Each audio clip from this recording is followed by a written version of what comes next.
All right, realistically, how do you choose between the two cameras we have here, the Sony A7C Mark II versus the A6700, right? I ran into this struggle recently. I did a lot of research on my end, and I was able to finally come to a conclusion. I definitely favor one camera over the other, and I want to share with you guys quickly on the two main factors that really helped me decide which one to choose. So, as I share with you some of the unbox and comparison footage between the two cameras side by side, I'm gonna give you the quick answer to it. Is I like the Sony A7C Mark II better, period, right? But here are the two deciding factors for me. So I have been shooting full frame camera for most of my photography journey. I had the Sony A7 III, and when I tried to shoot with the Sony A6700, I instantly noticed there's a image quality difference. I don't know. To me, the crop sensor just feels a little bit flat and a little bit dark and noisier in general, right? Because the sensor is much smaller. And coming from shooting a lot of full frame pictures, I instantly noticed a difference, and I feel like this is a deal breaker for me. On the other hand, the Sony A7C Mark II, having a similar size, slightly smaller grip, by the way, uh, but it's got a full frame sensor inside of it, and I was much more pleased with the image quality coming out of the A7C Mark II. Not only you're getting the full frame sensor, you're actually getting a slightly resolution increase coming from my Sony A7 III. Went from 26 megapixel, I think, to now this one has 33 megapixel. So that's very nice. I can crop a little bit more if I really want to. And I think that's very important. You have to ask yourself, do you want a full frame camera or do you want a APS-C? With a full frame camera, it performs better in the low lights. It gets better shadow depth of field, which I think that's actually where the pop factor comes from. Because I think a good picture should have things that are in focus and things that are out of focus to really complement each other, and that's going to create that pop factor that you see on a lots of the full frame sensor camera. And that's not to say the crop sensor A6700 can do it. You can still get a really nice, pleasing looking image quality. But to me, my eyes are just so used to the full frame look because I've been using it for very, very long time. So ask yourself, is this important to you? Have you ever used a camera before? Is this your first camera or first full frame camera, right? So that's number one. The second question to ask yourself when choosing between the two is uh, it's actually not technical at all. It's more like asking yourself, how does the camera makes you feel? Okay.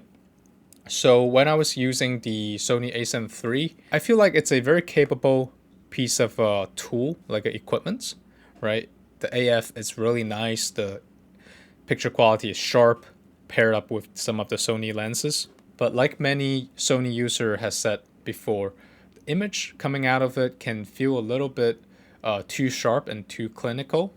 You feel like you're just using a very nice piece of a tool when you're shooting with the Sony. Whereas I feel like photography, it's a combination of like technical skill, like the specs, but also you need the creativity and the inspiration. And I particularly love the silver tone on the Sony A7C Mark II.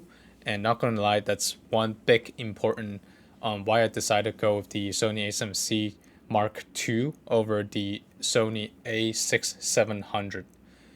Because the Sony A600, it's black, it's compact, nice and stuff, nice AF function capability, but at the end it just feels like a tool. I don't feel as inspired when using it, whereas I took the Sony A7C Mark II out, and I got compliments on my camera for like the very first time. Like I never received any compliments on my camera in my life. I was out on a weekend and someone just be like, "Hey, this is a nice camera." That really shocked me, right? I never expected that. Not gonna lie, it's a very nice looking Sony camera. It actually doesn't look boring like all the rest of the Sony. It actually looks a bit of Fujifilm to it because of the Fujifilm I had owned before. They all have the silver finishes like the X100V and the XT3. Even though the XT3 I own was like a slightly dark gray, but having that shiny metallic accent color on the A7C Mark II, I don't know, it looks very good and it makes me feel very confident when I'm out using it. For some reason, it boosted my confidence, inspires me, right? That's important. You have to ask yourself, do you want another piece of Sony tool? And don't get me wrong, I think they're all very good looking machines, and some people actually prefer the blacked out version of it, and there's nothing wrong with that. But again, how does the camera makes you feel between the two? How does the A6700 makes you feel versus how the A7C Mark II make you feel? But besides these two questions to ask yourself, they are very similar in terms of form factor, right? You both have only single slot of SD card reader. I think the Sony A7600 touchscreen is a little bit better. It's got that I think they call it like the 6 button layout or something, but it's a little quicker to switch between different modes and setting. The PSMA dial on the A7C Mark II is bigger, and I find it easier to just turn. Also, the placements of the shooting mode, it's slightly different, right, between the SNQ, photo mode, and video mode. For the Sony A6700, it's at your thumb position, whereas on the A7C Mark II, it's at the top. But other than that, the video record buttons are in the similar location. You do get extra function buttons on the A6700 camera body, but again, it ties back to my ideas thinking that I think the A6700 feels more like a tool with a lot of ease of use, whereas the full frame A7C II feels like a combination of a machine and a piece of art. And that's just my opinion. I hope this video helped you a little bit if you are someone who's having a hard time choosing the one of the two. But for those of you who are watching already went with the one over the other, definitely let me know down in the comment below which one did you go with and what are some of the deciding factors for you when choosing, because I think this is a tough one. It's a very interesting comparison. Again, we're not talking about the image quality and stuff. We're not getting too technical. I think the two most important deciding factors when it comes to choosing one of the two is, do you want a full frame or a crop sensor, and which camera makes you feel better when using it? So thank you guys for watching. My name's Aki, and I'll put the affiliate link down below so you can check it out. That's going to help me out a lot too. Take care. Hope you have a nice day. I will see you in the next one. Peace.